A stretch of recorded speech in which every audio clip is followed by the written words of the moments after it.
My exclusive interview with Vice President Kamala Harris.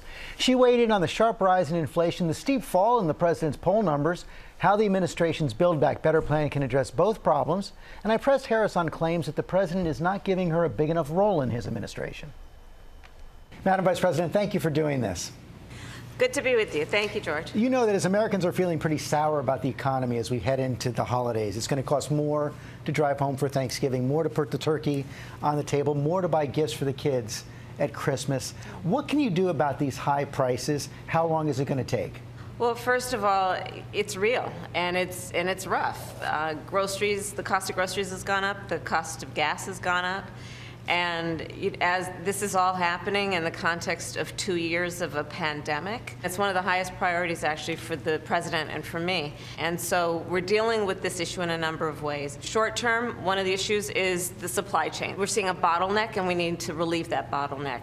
So we brought together everyone from the Teamsters to Target to say, hey, let's all bring everyone together, from the truckers to the folks who are moving product, and let's open up some of our major ports for work 24 hours a day, 7 days a week. That's happening and we're seeing great results. Long term, we need to bring down the cost of living, and that's a long-standing issue. And so we passed this week the infrastructure bill, bipartisan infrastructure bill, and that's going to be about repairing roads and bridges and bringing high-speed internet to all families, but also we need to deal with the cost of childcare, the cost of prescription drugs, the cost of housing, and that's what we intend to do when we get the Build Back Better agenda passed. But as you know, several people, including Senator Manchin, who could be the key vote on Build Back Better, believe that the bill is actually going to make inflation worse. That's why they're holding back. So here's the thing. Talk to 17 Nobel laureates who are economists who actually have studied the issue and have indicated that we're not looking at a contribution to inflation, but actually we're going to get prices down. In fact, Moody's and a number of others have said, listen, when you look at the numbers, the whole point about inflation and why it hurts us is because prices go up. With the Build Back Better agenda, it's going to bring the costs down.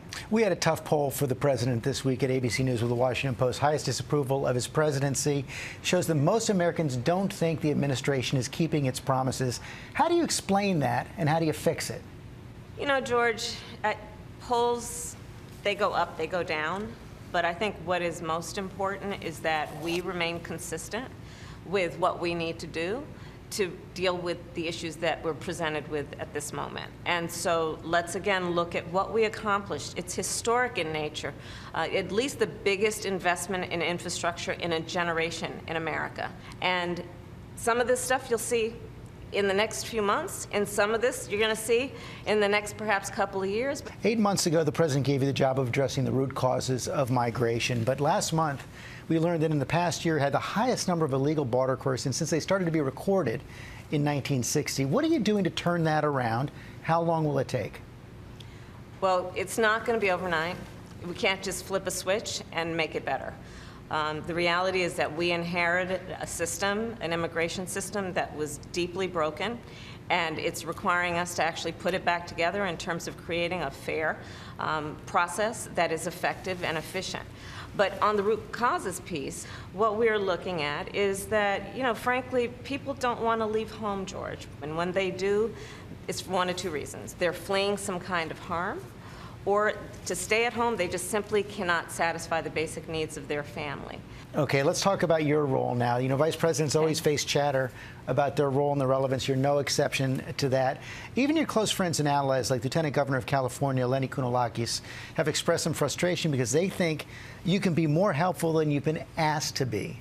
Do you share that frustration? What do you say to your friends who are frustrated?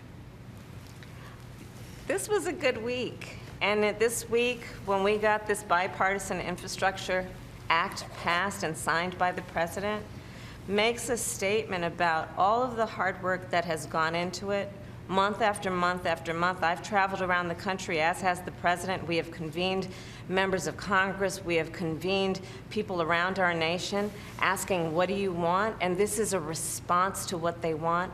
And it's actually going to hit the ground in a way that is going to have direct impact on the American people. We're getting things done, and we're doing it together. So you don't feel misused or underused?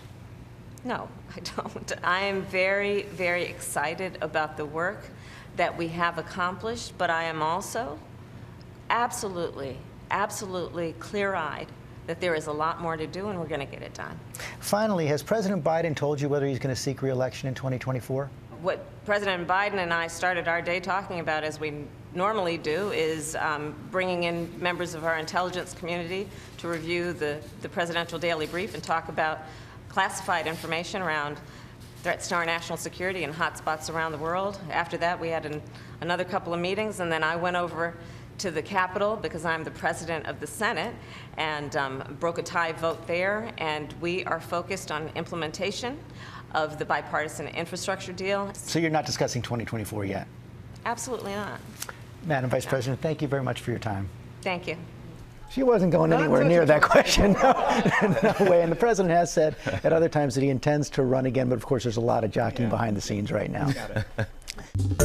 Well, hey there, GMA fans. Robin Roberts here. Thanks for checking out our YouTube channel. Lots of great stuff here. So go on, click the subscribe button right over here to get more of awesome videos and content from GMA every day, anytime. We thank you for watching, and we'll see you in the morning on GMA.